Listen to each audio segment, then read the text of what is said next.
Wouldn't it be great to empower your sales team by telling them when their contacts looking at your website, what page they're looking at, and saying, hey, now might be a good time to follow up with them? Well, you can actually do that using HubSpot, and I'm going to show you how in today's HubSpot hack. First things first, folks, you're going to need either a professional or enterprise level of HubSpot in order to build this workflow out. So I just want to make sure that I get that out of the way before we start talking about it.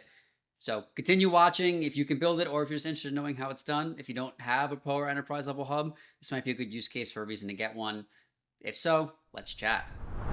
Anyway, first thing you want to do, log into HubSpot. And on the left-hand side, you're going to want to go to automations and workflows. So up here at the top right, we have create workflow, and we're going to do this from scratch.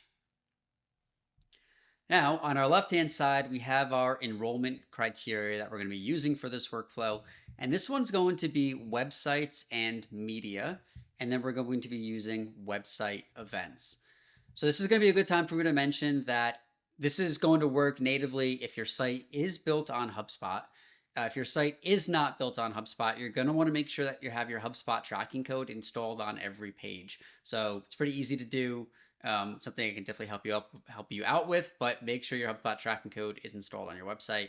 And if your site's built on HubSpot already, then you don't need to worry about doing that. So we're going to do this based on a page visit. And that's it. Honestly, we could do it just based on any page visit that happens, but we're probably going to want to filter this down a little bit more because we don't want our sales reps knowing whenever anyone's clicking around our website. It's also worth mentioning that this will only work for contacts inside of your CRM that have already been cookied. So by cookied, I mean they've submitted a form on your site and accepted the cookies, maybe even booked a meeting with you. That places their HubSpot tracking cookie on them to know if they're revisiting your site, what pages they're looking at, so on and so forth. So we've picked page visit. We could go off of this if we want to, but I'm going to filter this down a little bit more and add in some criteria here. So we can get specific by page names, what country we're detecting that they're from, but we're going to use URL path as our enrollment drill down, and we're going to do that it contains any of pricing. So if you have a pricing page, this will look for pages that contain pricing in your URL path, and that will be used as our alert. We can add other ones here too, like if you want to do like FAQ or privacy policy, anything along those lines that you think might be relevant to your sales team or anyone else on your team for that matter, you can do it like this. Like we don't even have a pricing page, for example. Our pricing's on like our Fix My HubSpot or on our onboarding pages. So like that's what we would use in our instance. But for here, any relevant pages you can choose. So we're going to click done. And then next to go through to even filter eligible records down more. So we can get more granular with this if we want to. A good use case might be like we only want to tell our sales team when contacts that have open deals on them are looking at our website. So if you wanted to do that, you could add in the filter criteria and look at deals. And we want to say open is equal to 1. So it's a 1-0 property. If it's open, will be 1. If it's any of your closed stages, it will be 0. We'll click next, and then we can choose if we want contacts to re-enroll in this. This is one that I personally like to have re-enrollment on for, to know if people are visiting my website today, tomorrow, how many times they're actually visiting the site, and then click save and continue. So next thing we're going to want to do is actually set up that internal notification to the sales rep who owns this contact. So we're going to choose communications as our step, and we're going to do, we can do an internal email notification. And then we can send it to specific users. So if we want to pick a specific person in our portal, send them to different teams, but it's probably best to choose the existing owner, like the person who owns this contact, for example. We're going to want to put in a subject like, contact has viewed our site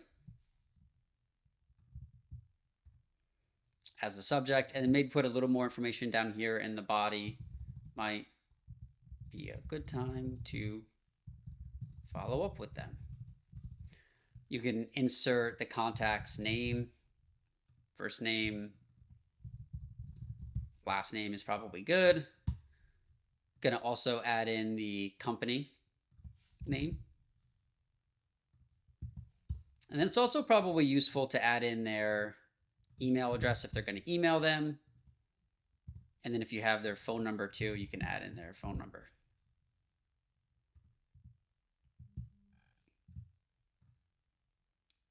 And click save. So an internal email notification will go out. You could also do tasks if you wanted to, but I've always found that email is kind of enough. We're going to want to give this workflow a name. So I'm going to use my little workflow hashtag shortcut here to use my naming convention. And we're going to do page view alerts. Trigger type will be pricing page views. And the action will be email contact owner for sales page views. Like if they're viewing a high intent sales page. Once we're happy with our naming convention, we could also generate a description here using AI. Highly recommend doing so. You might have to turn this on inside of your portal if this doesn't appear here, but I highly recommend using it because you can use that as a search when you want to find workflows to make edits. And then from there, click to review and publish. So a lot of the times when you turn workflows on, you have to choose if you want to only enroll contacts in the future or if you want to enroll contacts that meet the trigger criteria in the past. This is not it's not eligible for workflows using this enrollment trigger, so you don't have to worry about it essentially. So hope you enjoyed my explanation anyway. But then we can scroll down, click next a couple of times to turn this workflow on. So that's it. Easy peasy. Our sales team are now going to be alerted when people are viewing our pricing pages or other pages that we've set up here. They can use this for timely follow-ups. And I hope you really enjoyed this video. If you did, make sure you like and subscribe for more HubSpot tips and tricks. And thanks again for watching. Happy HubSpotting.